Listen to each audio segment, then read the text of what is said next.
Yo, what is going on, guys? We're back here with another NBA draft prospect. It is Drew Timme of Gonzaga. Yes, this man is a beast. If you guys have not been following the tournament, he's a 20-year-old, and he has been someone who, if you didn't follow Gonzaga, you probably didn't know about him coming out of Texas.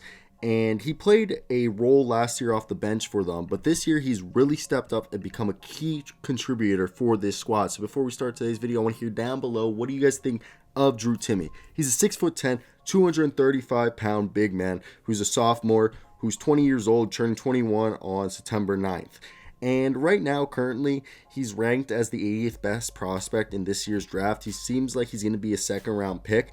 And he's a guy who, this year, he was a fun guy to watch. And the thing is his problem is, if we want to talk about, he's just an average athlete. Nothing's going to explode off of you off tape by his athleticism, but the thing is he has one of the best motors in the draft. He's a non-stop hustler. He hustles every play, and he tries his hardest every time in and time out. He averaged 18.4 points per game, 7.1 rebounds, 2.1 assists, and shot 65% from the field this year for them. He's a power forward, big man, depending on where you want him. He could stretch out and be a stretch 4 or a small ball 5 in the NBA. He's a solid low post scorer who has a good mid-range shot that could potentially extend out to the three-point line. This past season, he's not really been a three-point shooter. As you saw, he shot 33% this year from three, but he did shoot 67% from the line, which isn't great, but for a big guy, that shows potential of being able to improve. He's shown excellent ability off ball, catch and shoot situations, or just slashing to the basket, cutting to the basket. A very good high basketball IQ off ball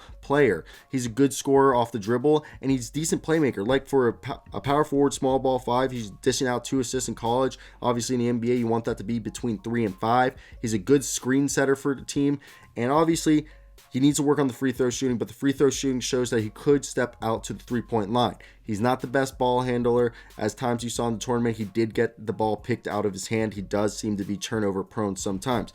For being a big guy, he's not the best rebounder. He's only getting 7.1 rebounds per game at 6'10". In the NBA, it's going to be a little bit harder to get. It's not a little bit, a lot harder to get rebounds. So if you're only getting 7.1 in college, how many is he getting in the NBA? Same thing with shot blocking. Yes, he blocked about a shot a game, but the thing is that if you're only blocking 1 shot a game in college, you should be blocking 2 to 4 shots a game in college to be considered an excellent shot blocker going to the NBA. So, and the other thing is, if anyone's quicker than him, he's going to struggle to defend them. So he's a very skilled offensive big man that can score the basketball in many ways. He can score in the post, he can go off the dribble, he can knock down mid-range jump shots, sometimes the three-pointers, and he's a great college basketball player. But the thing is, he still projects to be a second-round pick. Let me hear what you guys think of him down below. That's it from me today, guys. Hope you guys did enjoy. Peace out.